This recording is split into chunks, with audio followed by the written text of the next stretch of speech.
There is a now famous poem that was written just before World War II by Martin Niemöller, a prominent Protestant pastor who became an outspoken critic of Adolf Hitler.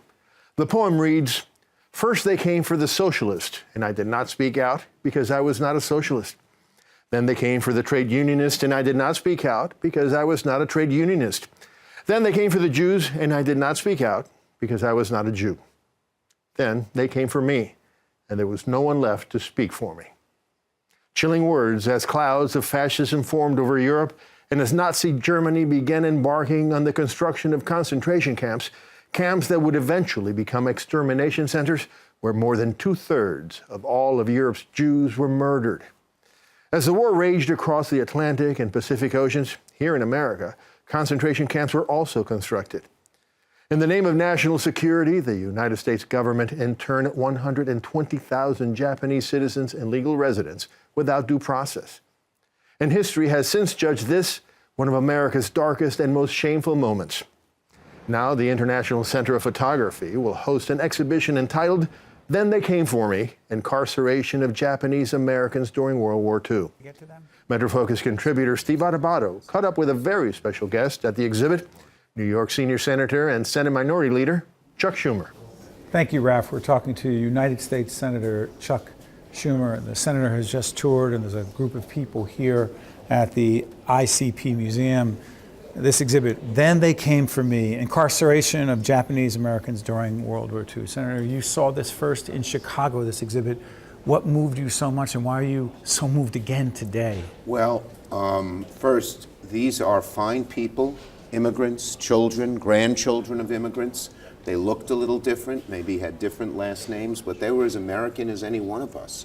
And yet, during a very dark period of our history, we took them out of their homes, out of their jobs, out of their schools, out of their livelihoods, and put them in camps. That's right. And the pictures are so moving because, you know, to use the cliche, a picture is worth 1,000 words. You can read about it, but seeing the pictures of these young people, that picture that I saw in Chicago. Yeah, that one. I saw you paying attention to it, Senator, on that train. Because it's all these fine people being put in cars, railroad cars, to be moved to camps.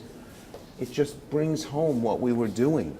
And, you know, with what's happening right now with the Dreamers and with immigration and that certain wing of politicians led by President Trump tend to want to make immigrants, want to make immigrants as scapegoats and people who look different and might have different last names. That's a dark, dark side of America that when you see pictures like this, it makes you want to fight it with every atom of your being, and that's how I feel. You know, to put things in perspective, we're talking about 120 Americans. 120,000, thank you, Senator, Americans, Japanese Americans, taken from their homes, taken from their businesses, and for several years, and then, Senator, when they came back, what was there for them? And by the way, after Pearl Harbor, this is when it started. Yeah. When they came back, what was there? Well, their jobs were gone, their livelihoods were gone, their structures were gone.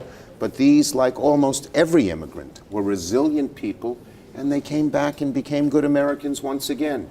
And when you read about them and talk to them, some are bitter, but most just have moved forward with their lives, glad to be part of America once again.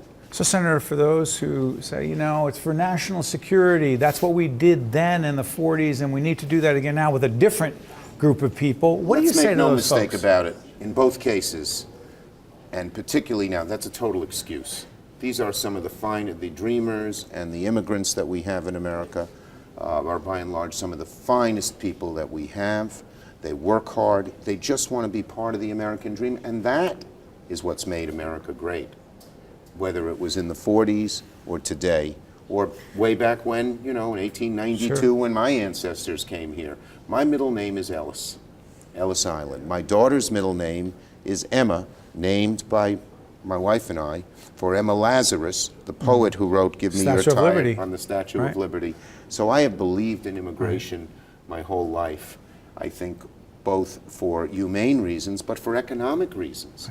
And what they're doing now is just so un-American, it curdles your stomach.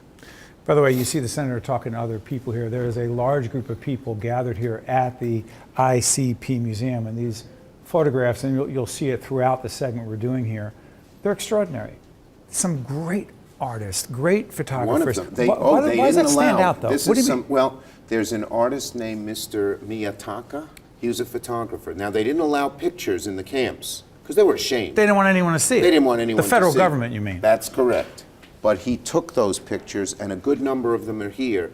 So are pictures by Ansel Adams and some of the other great photographers. So it's a beautiful photography exhibit, but the meaning is deeper than that. So for those, and by the way, for our public television audience and others who are watching this interview with Senator Schumer, who are getting a sense of these pictures, what is the biggest lesson that you, and more importantly, Senator, because you already got the lesson, that other Americans who may not even see this exhibit but want to know about it, what should they take away from this? What they should take away, number one, is how important we are as a melting pot of people of all different backgrounds, all different places, religions, races, creeds, colors, come to America and want to be Americans and are great Americans.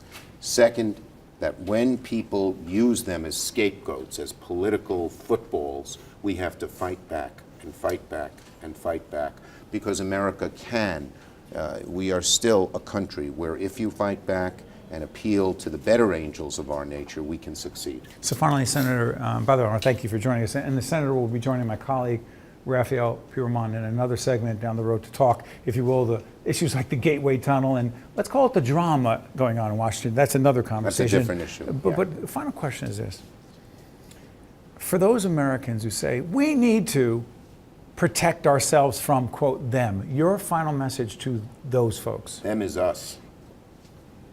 Those people are us, whether it's Irish immigrants who were discriminated against 150 My family, years Italians ago, from Naples. Italians or Jews or Poles, Hispanics now, Asians now. America wins when we are united, when we welcome people from abroad. And you know, every immigrant is special. Could have had no money, no education, but they had the gumption, the desire to say, I want to make a better life for myself. I'm going to risk sometimes crossing deserts or oceans. I am going to settle in a whole new country because I want to make a better life for me and my children. Every immigrant's special. In fact, the name "Then They Came for Me" is so appropriate given what Senator Schumer just said. So, Senator, I want to thank you and the crowd that has gathered here at the ICP Museum.